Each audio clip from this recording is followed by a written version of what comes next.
me to hurt your ex, but you're leaving with me. He closed his hand around her wrist in front of 400 people and smiled like a man collecting something he had loaned out. "Let go," Marinvale said, "or I break your thumb in front of your fiancé's father." Adrian Rourke tightened his grip and laughed because he had never once believed her. Then a voice came from her left, unhurried, faintly accented, close enough that only the three of them heard it. "Use me to hurt your ex," Nico Belandi said, smirking, "but you're leaving with me." If this already has your pulse up, subscribe right now. Hit like and stay to the end. Drop a comment telling me what city you're watching from. I want to see how far this story travels. Marin did not look at the man who had spoken. She kept her eyes on Adrian's face because she had spent 6 years learning that the face was where the decision happened and the hand only followed. "3 seconds," she said. "You're making a scene." "I'm standing still. You're the one holding on." That was the trick, and she knew the trick. She had lived inside it for 6 years the way a person lives inside a house with a slow gas leak, headaches every morning, no idea why. Adrian never raised his voice. Adrian never left a mark. Adrian created situations where her only options were to submit or to become the problem, and then he stood back and let the room decide which one she was.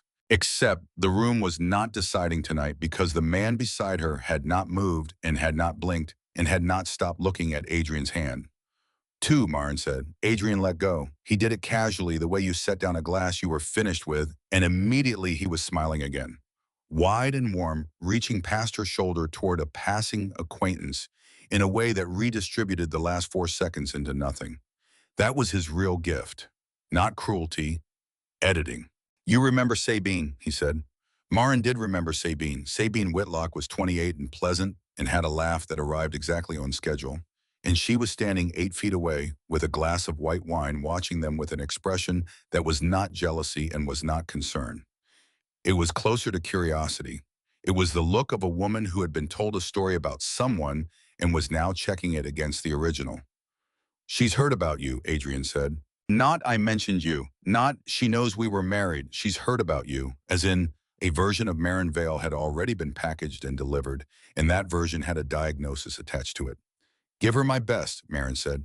She turned to go, and Adrian said her name, and the fact that her feet hesitated for a quarter of a second made her want to put her fist through a wall. The stranger spoke again. "Walk with me," he said. Marin looked at him properly for the first time. Late 30s, dark suit, no tie, in a room where every other man had spent 40 minutes on his collar. He was not looking at her with interest.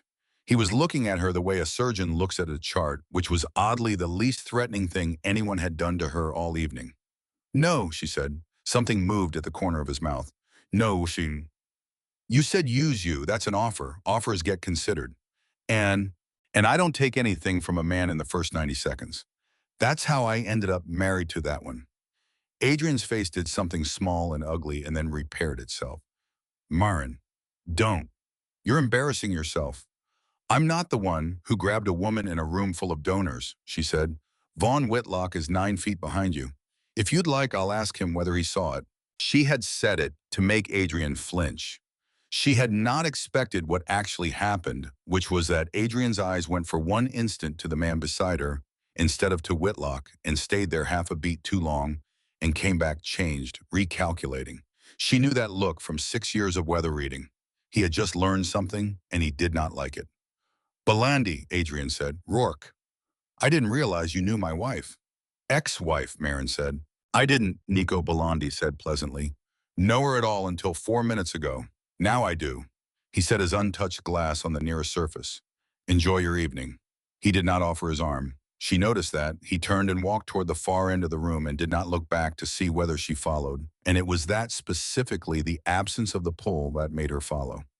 She caught him near the windows where nobody was standing. "Belandi," she said. "The port. Container terminal, cold chain, freight, 2/3 of the pharmaceutical intake for this entire region moves through your yards. You read shipping manifests for fun. I read them for work. I run compliance and executive operations for Callaway Health." She folded her arms. "Which means I have signed off on paperwork with your company's name on it, maybe 200 times, and I have never once seen your face. And now you're at a charity gala rescuing me from my ex-husband. So you understand why I'm asking what you want." I told you what I want. You told me a line. It was a good line. It was a terrible line. It worked, he said. You're standing here. She almost smiled and hated that she almost smiled. I'm standing here because you're the only interesting thing in the building, and I've had a very long 6 years. He looked at her then with something that was not amusement and was not calculation, and it was gone before she could name it. He's watching, Nico said. Third pillar from the bar. He has been watching since you walked away, and he has not once looked at the woman he's marrying. I know. Then you know what it costs him if you leave with me. And what does it cost you? He was quiet for a moment. Nothing yet. That's the worst possible answer. It's the honest one. Marin looked across the ballroom. Adrian had rejoined Sabine and put his hand on the small of her back, and his eyes came up over the crowd and found Marin and stayed. That was the thing nobody understood about him. He was not jealous. Jealousy was hot and stupid and human. What Adrian felt was closer to what a man feels when the bank sends a letter about an account he thought he had closed. 3 weeks, she said. Excuse me. You want to use me to soften whatever it is you need softened, and I want him off my professional life. So, 3 weeks. Public appearances only. And I'll want it in writing. He turned his head. In writing. I keep my apartment. I keep my job. I keep my own money. Nobody moves me anywhere. I decide where we go, and I get the address in advance. And I can end it at any hour of any day without giving a reason. She held his eyes. You sign that and I take your arm tonight. You want a contract with me. I want a contract with anyone who touches my life. I learned that the expensive way. Something happened in his expression that she did not expect. Not offense. Something closer to recognition, and underneath it, faintly approval. Send it, he said. I'll sign it tonight. You haven't read it? You'll write it honestly. If you don't, I'll find out, and then we'll have a different conversation. He offered his arm then finally. Ready. She put her hand in the crook of his elbow and felt the whole room adjust. That was the part she was not prepared for. Not the attention. The rearranging. Conversations paused a half beat and resumed at a different pitch. Two men stepped sideways without appearing to step. A woman near the auction table stopped mid-sentence and then continued as if she had not. Marin kept her chin level and did not look at Adrian, and she felt his eyes on the side of her face from 40 feet away, like heat off a stove. They almost made it to the doors. Marin. He had cut across the floor to reach the coat line before them, and he was smiling, and his voice was pitched to carry just far enough to include the 4 people nearest them and no further. You're not thinking clearly, Adrian said. Move. I'm not going to make a scene. You never do. That's the whole system. Listen to yourself. He said it gently. He said everything gently. You come to a hospital fundraiser, you leave with a man whose name is in federal filings, and I'm the problem. Do you hear how that sounds? I'm asking you to think about your career. My career. You handle sensitive material, Marin. Cold chain records, vendor audits. He shrugged, apologetic, reasonable a man performing worry for an audience of 4. How does it look for Callaway if their compliance officer is photographed with the port? And there it was. She felt it land somewhere under her ribs, cold and clean, like a window opening in winter. Because he had said cold chain records, not reputation, not judgment, not any of the 10,000 vague weapons he had used on her for 6 years. He had reached past all of it and named a specific category of document, and he had done it in the middle of a public confrontation, which meant it was sitting so close to the surface of his mind that it came out on its own. Adrian Rourke did not know what she did all day. He had never known. For 6 years, he had referred to her work as her little job at the hospital, and now he knew the phrase cold chain. Say that again, Marin said. Say what? What you just said about my records. He blinked. It was a small blink. It was the first genuinely unplanned thing he had done all night. I said your career matters to me. That's not what you said. You're doing this again, Adrian said, and his voice softened further, and he tilted his head, and she watched him reach for the oldest tool in the box. You're spiraling. You take one sentence and you build a conspiracy out of it.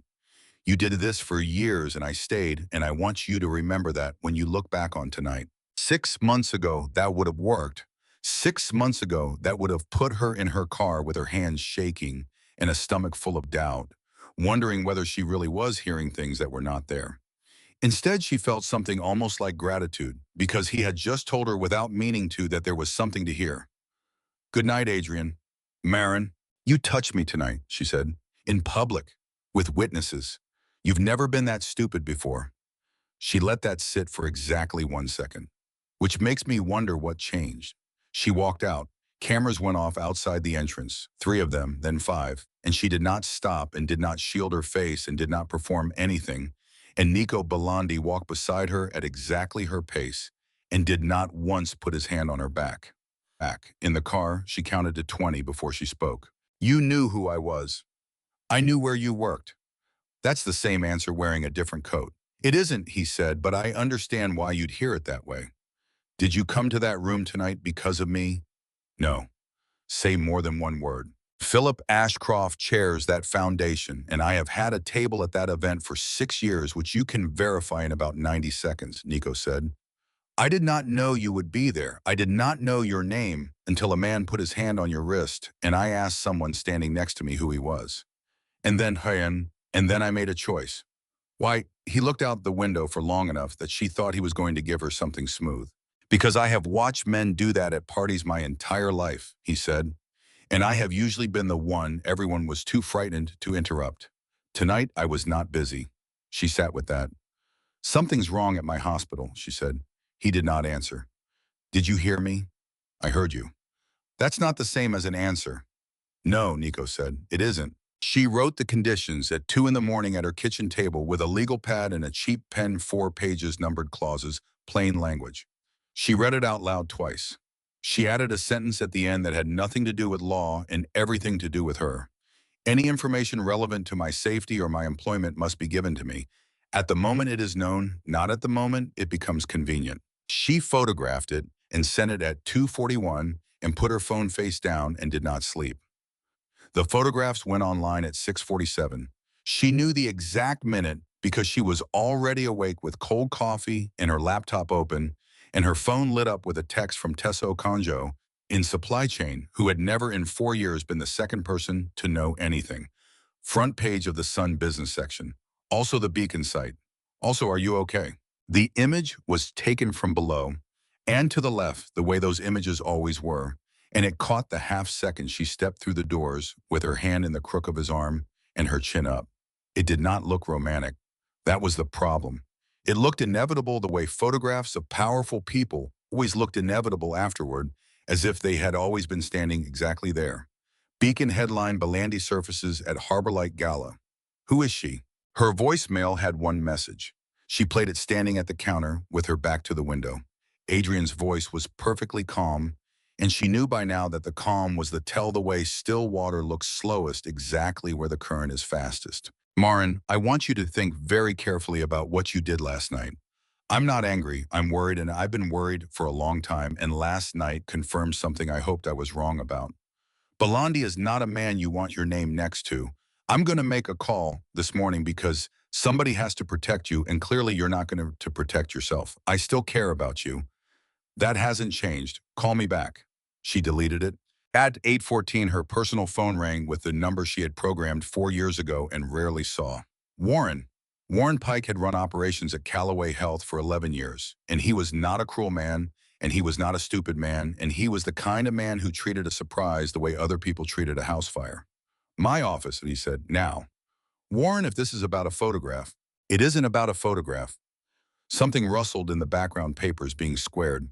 Adrian Rourke called my desk at 7 this morning. He talked for 11 minutes. I can imagine. You cannot, Warren said, because he didn't lead with the picture. He led with a request that we place an administrative hold on your file access while we look into your judgment. A pause. Specifically your access to oncology cold chain documentation. He named it twice, Marin. He named the folder. Her coffee cup came down on the counter harder than she intended. At 8:22, her phone buzzed again and her hand in an email, Belandi Legal Counsel. Attached to scan 4 pages, every clause intact, no red lines, no amendments, nothing struck. At the bottom in small left-leaning script in ink, all terms accepted. The choice to leave stays yours. And underneath that in the same hand, one added line that had not been in her draft initialed and dated at 3:14 that morning. Ask me about the oncology shipments before you sign anything at your office today. She did not call. She screenshotted the line, put her phone in her coat pocket, and drove to Callaway with both hands on the wheel and her jaw so tight it ached. Warren was standing when she walked into his office, which she had learned over 4 years meant he had already decided something and was hoping she would make it easy. Sit down. I'll stand. Marin, I'll stand, Warren, because if I sit down, you're going to talk to me for 6 minutes about optics, and I'm going to be polite, and I don't have 6 minutes. She put her phone screen up on his desk. You said he named the folder. Say it again exactly. His words, not your summary. Warren looked at the phone and did not touch it. He said, and I wrote it down because it was strange. He said her access to oncology, cold chain documentation should be suspended pending a review of her personal stability. He used the word documentation. He used the word documentation. Warren, my ex-husband, is a healthcare compliance attorney who spent 6 years telling dinner parties that I worked in hospital admin. Her voice stayed level. That was the thing she was proudest of later. He never once knew what I actually did. He could not have told you the name of my department. And this morning at 7 o'clock, he knew the exact folder structure of a system he has never had access to. Warren sat down slowly, which was worse than if he had shouted. You think somebody told him? I think somebody is walking him through it. Or, Warren said carefully, and I have to say this out loud, or a man who is worried about his ex-wife made a lucky guess, and you are having a very bad week, and it's making everything look like a shape. She had known that was coming. She had prepared for it in the car, and she had still not prepared enough because it landed in the exact soft place 6 years had dug out for it. The doubt came up her throat, fast and familiar. Maybe, maybe she was building a cathedral out of one sentence. Maybe she had walked in here and made herself the problem. She let it come and she let it pass, and then she spoke. Fine, she said, then help me be wrong. Pull the access log for oncology, cold chain last 90 days, and let's find out that nothing's there. 10 minutes of somebody's time and I'll apologize to you personally. That's not how I want to spend a Tuesday. Neither do I. Warren rubbed his eyes. And if I say no, then I'll pull it myself because I have the clearance and you'll hear about it later from someone who is not me. She picked up her phone. I'd rather you hear it now. He stared at her for a long moment. Pull it quietly. She pulled it quietly. It took her 40 minutes to understand what she was looking at. And the reason it took 40 minutes was that nothing had been deleted. That was the elegance of it. Nothing was missing. Everything reconciled. 3 oncology shipments across 7 months, all through the same freight lane, all with temperature logs that closed perfectly inside tolerance, and all 3 with a revision timestamp on the log file that came after the delivery confirmation. Not before, after. Somebody had gone back and made the temperature good. She wrote it in a green notebook she took from the supply closet because she wanted it to exist somewhere that was not on a network, and she wrote small and level and did not stop when her hand cramped. Lot numbers, carrier codes, the 3 brokers of record. She was on the second broker when she stopped writing entirely. Sterling Vantage Group, registered agent Rourke Halloran and Bell, Adrian's firm. She sat with that for exactly as long as it took to breathe out. Then she called Owen Brandt. Owen was quality audit, 26 years in the building, the kind of man who wore the same 3 cardigans and had never once been wrong about a lot number. He answered on the second ring and said Marin, and there was something in the way he said it that made her put down the pen. Owen, Sterling Vantage. The pause went on too long. Owen, where are you calling from? My desk. Don't be at your desk, he said. Give me 20 minutes. He would not meet in the building. He would not meet in a hospital cafe. He named a place 40 minutes out, and he was there before she was, and when she sat down across from him, she saw that his hands were not steady and that he had noticed her noticing. How long have you known? She said. 4 months. 4. I flagged it in March. He turned his coffee cup a quarter turn and did not drink from it. 3 lots of monoclonal that came in on a warm truck, which happens, that isn't the crime. Warm trucks happen every week. The crime is what happened to the paperwork afterward. Somebody fixed it. Somebody fixed it in a system where fixing it requires 2 credentials and a reason code. His eyes came up. The reason code entered was clerical correction. All 3 times. Same code, same phrasing, 7 months apart. Whose credentials? Owen looked at her with an expression she would think about for a long time afterward, and she understood before he said it. Yours is one of them, he said. The room did not spin because rooms do not do that. What happened instead was that every single thing in her body went very quiet at the same time. Say that slowly. Your credential is on 2 of the 3 revisions. He put his hand flat on the table. Marin, I have known you 4 years. I do not believe you did it. I have never believed you did it. That is exactly why I never said anything to anybody. Because the second I opened my mouth, the paper says you. When were the revisions entered? March 4th, 11:40 at night, and May 19th, 1 in the morning. She was already doing it in her head. March 4th, I was in Philadelphia. There's a hotel folio and a conference badge scan. May 19th. She stopped. May 19th, Owen said gently, is what I've been sitting on for 4 months. May 19th, I was at Adrian's apartment, she said, signing the last of the divorce transfer paperwork. He asked me to come at 9 and it went past midnight because he kept finding things that needed initialing. Her mouth had gone completely dry. He made me coffee. He put my bag on the counter. He was so kind about it that I cried in the car afterward because I thought maybe he'd finally. She did not finish the sentence. He had your laptop, Owen said. He had my laptop, my badge, my phone, and 4 hours. Marin. He kept finding things that needed initialing. She said it again because saying it again was the only way to make it fit inside her. I sat there, and I thought he was being decent. Owen let her have 30 seconds. Then he said, there's more and you need to hear it today, not next week. Go. Sterling Vantage isn't the top. Sterling is a broker of record, and it doesn't own anything. I pulled the ownership chain in April. He slid a folded page across the table. The controlling member is a Delaware entity called Harrow Vantage Holdings. And Harrow's registered upstream position, 41%, non-controlling, sits inside the legitimate freight portfolio of. Don't, she said. Belandi Logistics. She looked at the page for a long time. Marin, I heard you. Last night you left a building on that man's arm, and it's on the front of the business section. I heard you, Owen. I'm not accusing you of anything. I'm telling you what it looks like on paper because paper is the only thing anybody in a courtroom is ever going to look at. She stood up, and she was surprised by how steady she was, and she understood the steadiness was borrowed from somewhere she would have to repay later. Do you have copies? Of everything on a drive. It never leaves my pocket. Make another one tonight, she said. Put it somewhere that isn't your house, isn't your car, isn't your desk. Owen went pale and she saw him hear the thing underneath it. You think it's that?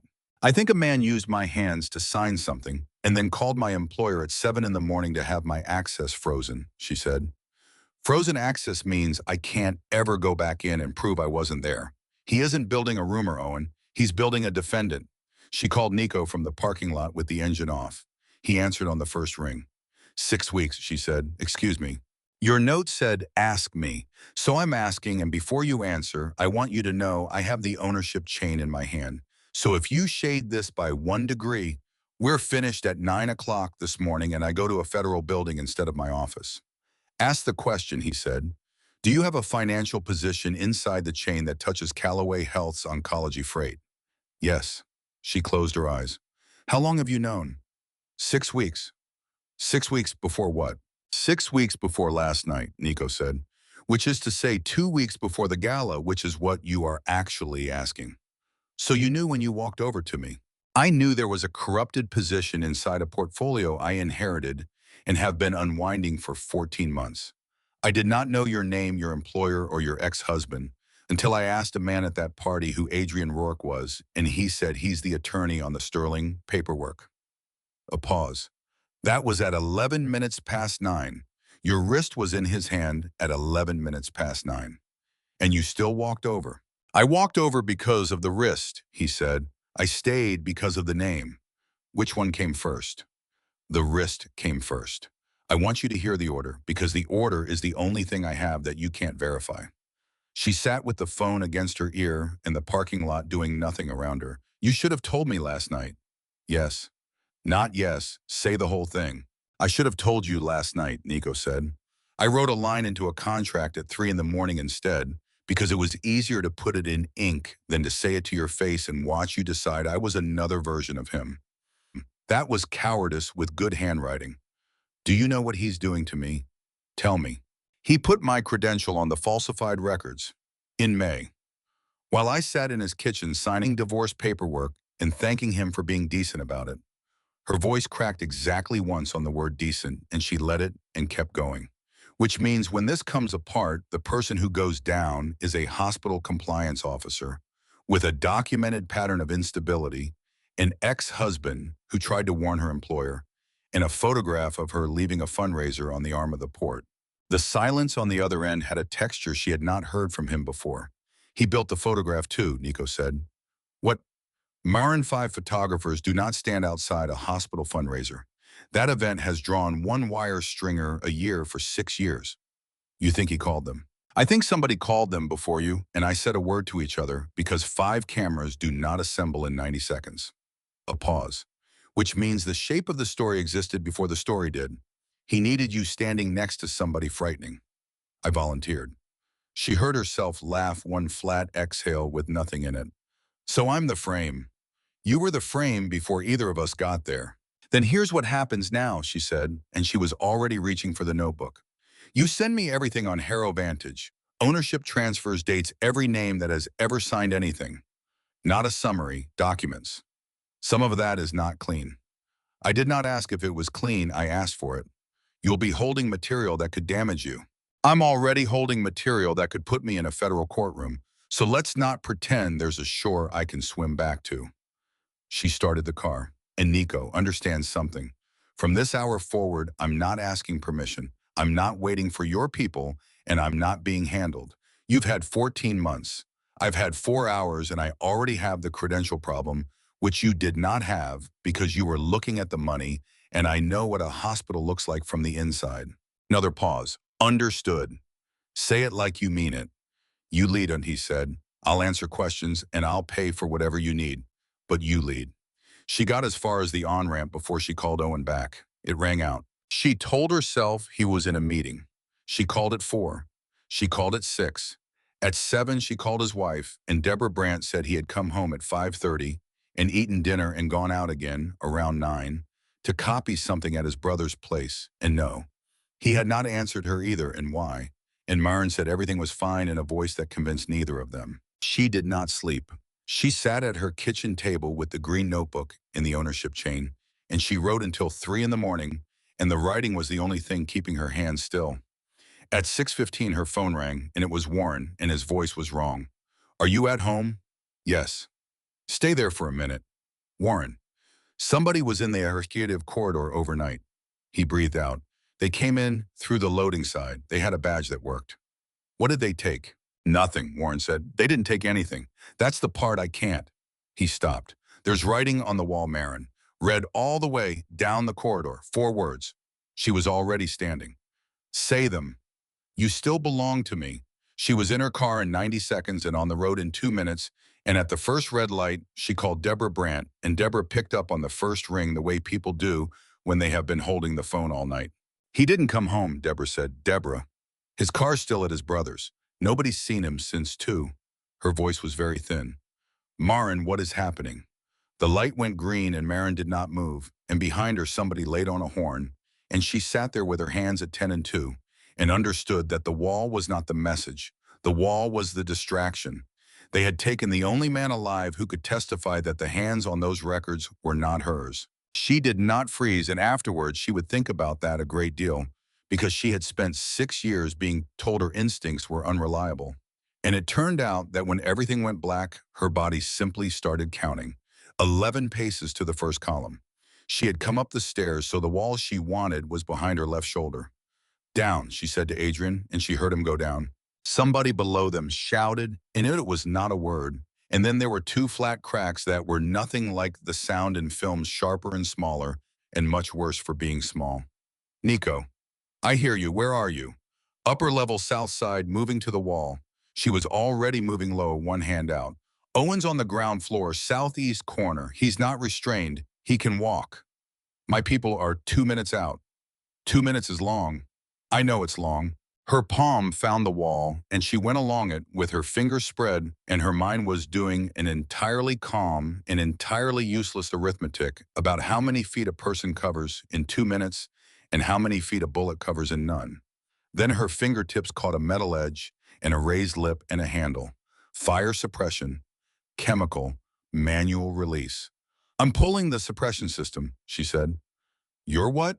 She pulled it. The sound came first, a pressure release like something enormous exhaling, and then the whole level filled and the emergency lighting kicked in at the same instant, which was exactly what she had been counting on, because dim light through chemical fog does not show people.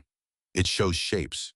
It takes away everybody's eyes at once, and the only person in the building who had memorized the floor plan on the way in was her. Somebody coughed hard and involuntary 30 feet to her right. She went left. Owen, she said into her collar, tell your people the ground floor southeast. He's an older man in a blue shirt. He'll say Reyes. Say again. He'll say Reyes. Don't let anybody grab him who doesn't know that name. She found the stairs by memory and went down them fast with her sleeve over her mouth, and halfway down she nearly went headfirst over a man who was on his knees on the landing with his hands over his face, and she registered in one flat second that he was one of Adrian's, that he was maybe 25, and that he was crying. She kept going. Owen was exactly where she had left him, which was the single best thing that happened that day, standing behind the crate with his forearm across his nose. Side door, she said. Now walk, don't run, hand on my shoulder. Marin, they came in through them. I know, walk. She counted 22 paces and found the personnel door with the heel of her hand and shoved it, and the cold came in, and she pushed Owen through it and out into the service road and did not follow. Go north, she said. There's a woman named Dasha in a dark car. She knows your name. Come with me. Owen the drive. He put his hand on his chest. Nobody but a badge, she said. Nobody but Reyes. And she went back inside, and she would never be able to explain that decision to anyone in a way that satisfied them, including herself, except that she had left a man upstairs who had just told her that the building was not his. Adrian was where she had left him, which surprised her, on the floor behind a support column with a pistol in his hand that had not been visible at any point during the previous hour, which meant it had been on him the whole time, which meant he had not trusted the men he brought. Put it down. They're clearing rooms, he said. That's not a rescue pattern. Marin, that's a cleanup pattern. I said put it down. You don't understand. He's not sending them for you. Adrian's voice had gone somewhere she had never heard it, high and fast and completely unedited. He's sending them for me. I'm the only person who filed the paperwork. Whitlock hasn't signed a single document in 19 years. I signed all of it, every entity, every transfer. It's all my name. The floor went out from under her a second time. You're the fall, she said. I am the fall. You built me as the defendant. I built you as the story, Adrian said, and he laughed, and it was awful. Do you know what he said to me in April? He said you'll need a mess, something loud and personal, something a jury will look at instead of a ledger. And I said, I know somebody. She heard herself breathing. You gave him me. I gave him 6 years of you. He was not looking at her, because I knew exactly which parts to hand over. Every time you cried, every time you doubted yourself, every note I ever wrote down at 3 in the morning about how you were struggling. His hand was shaking around the gun. I kept a file, Marin, from the second year. Not because I planned this, because a man like me keeps a file on everybody he loves, and I never once thought that was strange until right now. She stood over him, and there was no scene to describe, no weather, nothing but the enormous quiet fact of a woman looking down at a man she had shared a bed with for 6 years and understanding that he had been taking notes. Get up, she said. What? Get up. You are going to call Reyes. They'll kill me in a holding cell. Maybe, she said. Maybe they will, but I'm not leaving you here for them either, and I don't have time to explain to you why, because I don't fully know. There was noise below them, controlled and fast and multiple, and then a voice on the stairs that she recognized because she had heard it in her ear bomb for the last 90 seconds. Marin. South Colima, she called. I have Rourke. He's armed and he's coming in. Nico came out of the fog with a cut over his left eye that was bleeding freely and that he did not appear to have noticed, and he had a man on either side of him, and he stopped when he saw her, and something in his face came apart for about a second and a half before he put it back. You're standing, he said. I'm standing. Owen. North with Dasha, and he still has the drive. Nico looked at Adrian on the floor and said something short to the men beside him, and one of them took the pistol out of Adrian's hand without ceremony, the way you take scissors from a child. Whitlock sent them for him, Marin said. Not for me. Adrian signed every document in the structure. He's the only signature that exists. Nico went very still. 14 months, he said. 14 months and you had the wrong end of it, she said. You've been chasing money. The exposure was never the money. It was one man's name on paper and Whitlock was about to burn it. And then because her body chose that exact moment to remind her it existed, she had to put her hand on the column. Sit. I'm fine. Marin, sit down. You have been running on adrenaline for 11 hours. If I sit down, I'm not getting up, she said, and stayed standing, and he did not push it, and she noticed that and filed it somewhere she would look at later. Reyes arrived 14 minutes after the call, and Maris understood before the doors opened that 14 minutes meant she had never been more than a few miles away, that she had taken the missing person report personally at 8 in the morning like she'd been asked, and had spent the day sitting somewhere close, waiting for exactly one phone call. She came in with 4 uniforms and a warrant she had prepared preemptively, and the first thing she said was not to Marin. Where's Brant? North, in a car, alive. Somebody get me eyes on him in the next 90 seconds. Then she turned. Vale. Detective. You told me to call you first. I told you, Reyes said, and you did it anyway, and we're going to have a conversation about that in about 8 hours. Her eyes went past Marin to Nico and stopped and stayed. Belandi. Detective. There are 2 men in a car 6 blocks north. There were, Nico said. Reyes looked at him for a long moment. I'm going to pretend that was a complete sentence. They're sitting on the hood with their hands where your people can see them, and nobody touched them, Nico said. You'll want the phones. There's a message chain on both.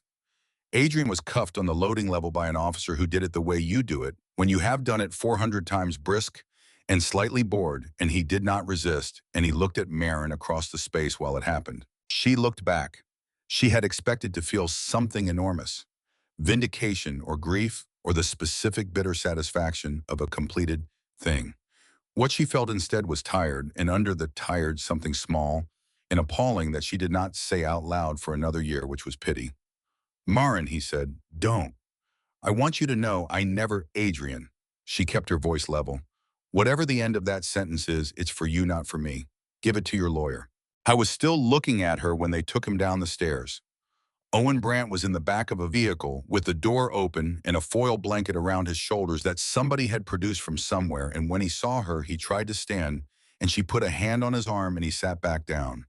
They never asked me a single question, he said. 12 hours, not one question. They weren't there to ask you anything. No. He turned the paper cup in his hands. I worked that out around 6 this morning. They were keeping me warm until somebody decided. Owen. 26 years, he said, and his voice went. 26 years of lot numbers, and I flagged it in March and nothing happened. And I told myself somebody upstairs was handling it because that's what you tell yourself. He looked up at her. 4 months, Marin, if I'd shouted in March. If you'd shouted in March, you'd have been fired in April with a documented performance issue, and none of this would have surfaced for another decade. She crouched in front of him. You kept the copies. That's the whole reason today worked. You went into a building. You made the drive. He looked at her, and his mouth did something unsteady, and then he handed over the drive to Reyes with 2 hands, like a man handing over a live thing. She sat on the bumper next to him afterward and let her hands shake. That was the first entirely unmanaged thing she had done in 15 hours, and it was fine. And it went on for about 4 minutes and stopped on its own, and Owen fell asleep sitting upright beside her, which she took as either exhaustion or trust, and was probably both. Nico came and sat down on her other side, not close present. Somebody had put a piece of medical tape over his eyebrow with no attention to how it looked, and it was the first untidy thing she had ever seen on him. You're bleeding through that. Later. They sat. Whitlock, she said. Airport by tomorrow if Reyes moves tonight, and she will. There's a Zurich flight on Thursday he's had a booking on since April. He paused. Which tells you he always had a Thursday in mind. You knew that? I knew that this morning. Marin turned her head. Say that again. I knew about the booking at 9 this morning, Nico said, and he said it looking straight ahead, which she understood was a form of courage. I did not tell you because I was still deciding whether to take him myself before the police could in the way I would have handled it 11 years ago. Something in her chest went hard and cold. You signed a document, she said. I did. There's a clause. I wrote it at 2 in the morning at my kitchen table. Any information relevant to my safety or my employment at the moment it is known. I know the clause. I've read it more times than you'd guess. Then say the thing. I broke it, he said. Not because I forgot it, because there was a version of today where I did it my way, and you never had to know. And I liked that version, and I held it in my hand for about 6 hours. He turned to look at her. And then you called me at 7:40 in the morning with an electric bill and told me you were sending everything to a detective, including me. And I understood that I was going to have to choose which of those two men I was. And and I put the two men in the car north of here on the hood with their hands visible instead of in the water, he said. That's not a moral triumph. That's the largest thing I've done in 20 years. She sat with it. She had spent 6 years with a man who never apologized, never explained, and never once distinguished between a bad choice and a bad character. And here was a different man handing her unprompted the exact information most likely to make her walk away. I'm not saying it's fine, she said. I'm not asking you to. I'm saying I heard it. That's more than I planned for. Nico. She waited until he looked at her. The next time you hold something for 6 hours, you're not going to get to hand it to me afterward and call it honesty. Honesty is at hour zero. Everything after that is confession, and confession is for you. He was quiet for a moment. That's fair. It's not fair. It's the condition, she said. There's a difference, and you're the one who taught me people who write things down mean them. Reyes found her at 4 in the morning and put a coffee in her hand that Marin did not remember asking for. Whitlock's picked up at 6, Reyes said. Airport quiet, no press. His attorney's already flying in, which means somebody warned him, which means I've got a leak on my own side, and that's my problem, not yours. She sat down heavily. Your credential. Marin's stomach dropped. March 4th is clean, Reyes said. Hotel folio badge scan and a photograph of you on a panel at 11:20 at night. May 19th is going to take longer because the only person who can tell me you weren't at that laptop is Rourke, and Rourke's now got a lawyer. So I'm still on it. You're still on it. Reyes looked at her. For a while, weeks, maybe months. I'm not going to soften that. Marin nodded slowly and found to her own surprise that it did not knock her over. He kept a file, she said. What, Adrian? He told me tonight. From the second year of the marriage. Every time I cried, every time I doubted myself, written down and dated. She looked at her hands. He handed it to Whitlock in April as raw material. Reyes was silent for a second. Where is it? I don't know. Then that's what I'm looking for tomorrow, Reyes said and stood and paused. Vale, that file is the worst thing in this whole case, and it's also the best thing you've got. A man who documents his wife's breakdowns for 4 years before there's any scheme to use them for is not a concerned husband. It's a pattern. Juries understand patterns. She left. Marin sat there holding a coffee she had not asked for, and she thought about a woman 4 years ago who had cried in a car after signing divorce papers because a man made her coffee and was kind about it. And for the first time since the gala, she did not think, how did I not see it? She thought I saw it every single day. I just kept being told it was the light. The file surfaced 11 days later, and not from a warrant. Sabine Whitlock called Callaway's main line at 8 in the morning and asked for Marin Vale by name, and the operator put it through because nobody had thought to tell the operator anything. I need 40 minutes, Sabine said. I don't think that's a good idea. He kept it in a box under the guest room bed, Sabine said. 406 pages. I've read all of them. Marin sat down. They met in a public place because Marin had learned to insist on that, and Sabine arrived without a lawyer and without her father's name in her mouth, and she put a banker's box on the seat and did not open it. He wrote about you every week, she said. 4 years, dated. Some of them are 2 lines, some are 3 pages. Her hands were flat on the table and shaking. August of the 2nd year. She cried at her sister's wedding. Note the trigger. Useful. Sabine. He wrote useful Marin. I know what he is. I didn't. Sabine's voice cracked straight down the middle. I've been engaged to him for 7 months, and I sat across from him at dinner 3 days ago and asked him whether you were unstable, and he said, very, and then he asked me how my mother was. Marin waited. He told me you were dangerous, Sabine said. He told me that in March before any of this, before the gala, before he called those photographers. She looked up. He was building the story with me too. I was supposed to be the witness who said, yes, he was always worried about her. Are you going to be that witness? I'm going to be the witness who hands a detective 406 pages, Sabine said. And then I'm going to go home and figure out what I am to my own father because he knew about the box. He asked Adrian for it in April, and Adrian gave it to him, and neither of them ever once considered that I might look under a bed in my own house. She pushed the box 2 inches across the table. I'm sorry, she said. That's a stupid thing to say to someone. I'm saying it anyway. Marin did not touch the box. Don't give it to me, she said. Give it to Reyes directly from your hands with a statement. If it comes through me, it's contaminated, and Adrian's lawyer will spend 6 weeks saying I altered it. Sabine laughed one wet, appalled sound. You're protecting the evidence chain. I'm protecting the outcome, Marin said. There's a difference, and I've had 11 days to learn it. Reyes called her at 4 that afternoon. May 19th, she said. Marin stood up at her desk without meaning to. Page 211, Reyes said, in his own handwriting dated May 20th. Quote, 4 hours, she never opened the laptop once all 3 entries clean. A pause. Well, he wrote down that he did it the night after he did it because writing things down about you was a habit he'd had for 4 years and he couldn't stop. Marin put a hand on the desk. Say the rest. You're off the records, formally this week. I'll send it in writing so you can hold it. Reyes's voice changed slightly. And I'm going to say one thing and then I'm going to hang up because I'm not good at this part. You called me at 7:40 in the morning and told me your own credential was on falsified documents before I had any way to find it. 14 years in, I've had that happen twice. Warren offered her the raise on a Tuesday. He also offered a title Director of Supply Chain Integrity, a new position that had not existed a month earlier, and he offered it with genuine warmth and a slight honest awkwardness that made it worse. You built the case that saved this system a 9-figure liability, he said. I built the case that got 3 lots of diluted therapy out of infusion chairs. Marin. Warren, do you know how many patients received product from those 3 lots?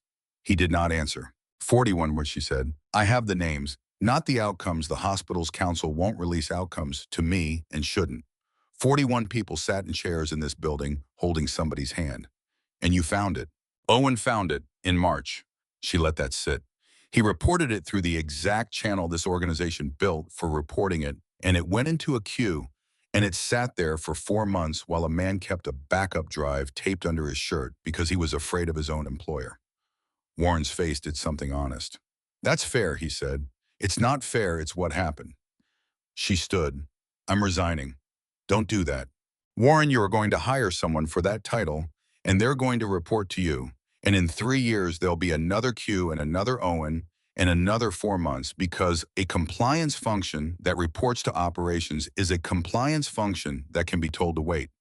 She picked up her bag. I'm not going to be the person who gets promoted for surviving the system. I'm going to be the person outside it who makes the system afraid. And how do you eat? I'll figure that out by Friday. She figured it out on Thursday. 12% of the assets forfeited in the Whitlock matter were designated for restitution, and restitution in cases like this had a habit of dissolving into general funds and disappearing. Marin spent 9 days with a legal aid attorney and Sabine Whitlock's signature, and eventually the signatures of 19 families, and filed a petition to have a portion directed into an independent monitoring trust. It took 4 months. It was approved with conditions. She called it the Brandt Standard, and she did not tell Owen until the paperwork was filed, and when she did, he sat down on a bench outside his own house and could not speak for a full minute. That's not right, he said finally. It's exactly right. Mara and I sat in a chair in a cold building for 12 hours doing nothing. You made the drive in March, she said. Everything else in this story happened because a man in a cardigan didn't trust a bag in 2009. The trust had one function, which was to audit cold chain records for public hospital systems on a rolling independent basis and publish findings whether or not anybody asked for them. It had a board of 5, 2 hospital pharmacists, 1 former federal prosecutor, 1 patient family representative, and Marin. And it had a founding document with a clause on page 1 that her lawyer told her twice was unnecessary, and she kept anyway. No entity in which Belandi Logistics or any affiliated party holds a position may fund direct staff or contract with this trust. No exception may be granted by the executive director. She sent it to Nico by courier and did not call first. He phoned at 9 that night. Page 1, he said. Page 1. You wrote me out. I wrote you out. Permanently.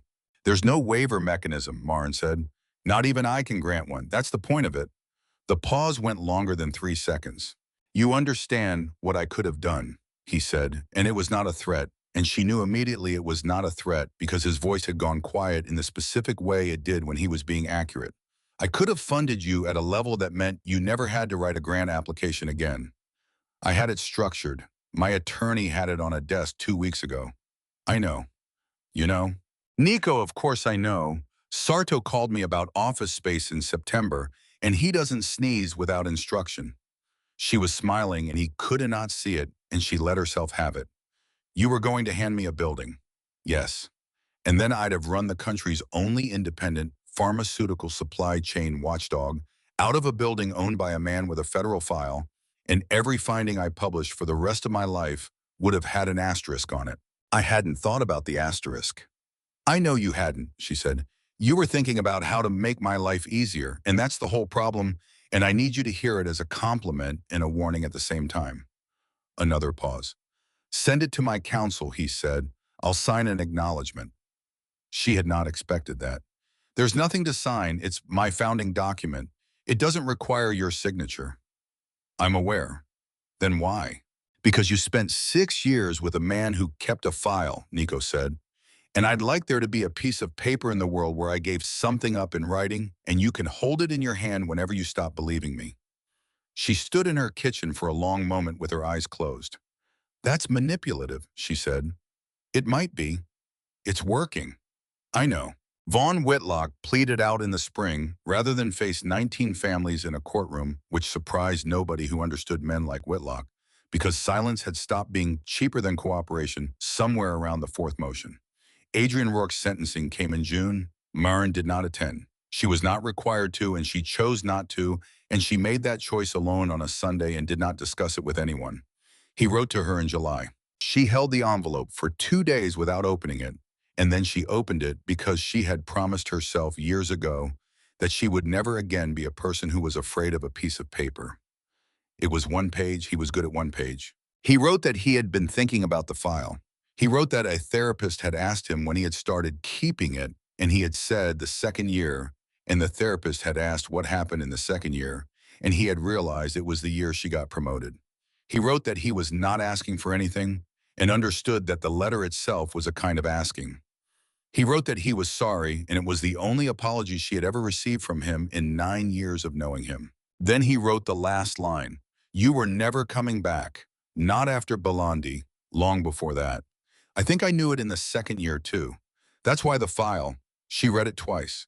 Then she put it in a folder, and she wrote on the tab, in the small-level handwriting, evidence of pattern, and she filed it with the copies of everything else because she had learned exactly one thing about men who write things down, which was that the writing outlives the intent. She did not write back. The Brandis Standard opened its offices in October in a building on the north side of the city that had needed an anchor for a decade, and Marin stood at the entrance on the first day and watched 11 people she had hired herself walk in through doors she had signed the lease for with her own name on a line of credit she had personally guaranteed and felt the specific plain satisfaction of a real thing. Nico came because she invited him. He stood beside her.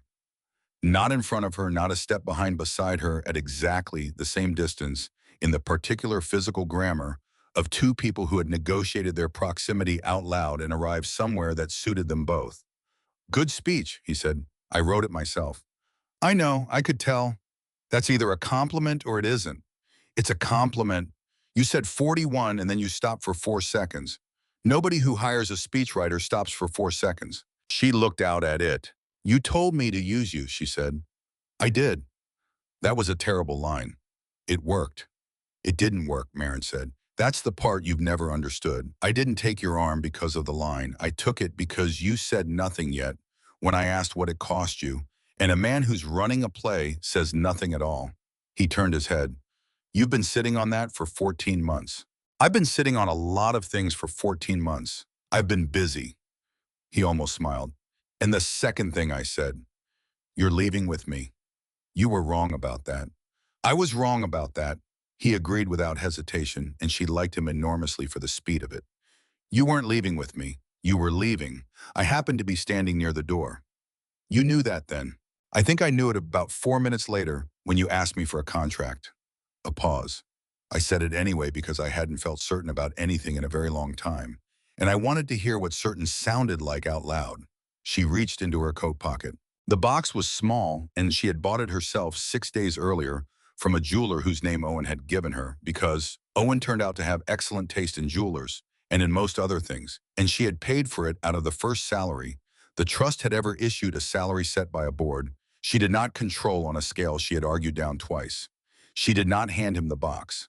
She opened it herself, took out the ring, and put it on her own finger. He looked at her hand, then at her face, and something in his expression came loose that she had seen exactly once before in a chemical fog on an upper level at Pier 9 when he had come around a column and found her standing. "That's mine," he said. "No. Marin, that ring has been in my family for—" "It was on the third shelf of the bookcase in the trust's front office," she said, "in a box behind a copy of the Federal Register that nobody in the history of the world has ever opened voluntarily." He said nothing. "6 weeks ago," she said, "you left it there and you didn't tell me, and you never once asked whether I'd found it." "No." "Why not?" "Because if I'd asked then it was a question," Nico said. "And a question is a form of pressure. And I've spent 14 months watching what pressure did to you for 6 years, and I decided I would rather never be answered than be answered because you couldn't find a graceful way to say no. You left it there for 6 weeks. Yes. You're not good at waiting. You told me that. Twice." "I'm not," he said. "It cost me something. I want that on the record." She looked down at her own hand. "That's why," she said. "That's why what?" "That's the actual reason, not the gala, not the warehouse." She turned to face him fully. "You put something where I could find it, or not find it, take it, or leave it, and then you shut your mouth for 6 weeks and let me be the one who decided." She held his eyes. "Do you understand how rare that is? Do you understand that in 6 years, no one ever once let me be the one who decided?" I did not answer because his face was doing the thing. It did the surface and the underneath, finally the same, and she had learned to read it well enough by now that no answer was necessary. "I'm not saying yes to being kept," she said. "I've never asked to keep you. I'm saying I stayed. There's a difference, and it's the entire difference, and I want you to say it back to me." "You stayed," Nico said, "because you chose to. Because I chose to." She put her hand at the crook of his arm. "Not for cameras this time, not for the geometry of a ballroom, not to make a man across a room recalculate, not to buy 3 weeks of protection from a life she was trying to escape. Just because she wanted to walk in beside him. And they went into the building together, and no one watching would have understood the weight of it, and that was fine, because the weight had never been theirs to carry. She had not been rescued. Not by the man beside her, not by the transmitter in her collar, not by a detective who took a call at 7:40 in the morning, not by the fire suppression panel. 8 meters along a wall she had counted on her way in. She had been present. She had been prepared. She had been against 6 years of expensive evidence assembled specifically to prove otherwise. The person in the room who understood the situation most clearly and who acted on that understanding without waiting for anyone to make it safe first.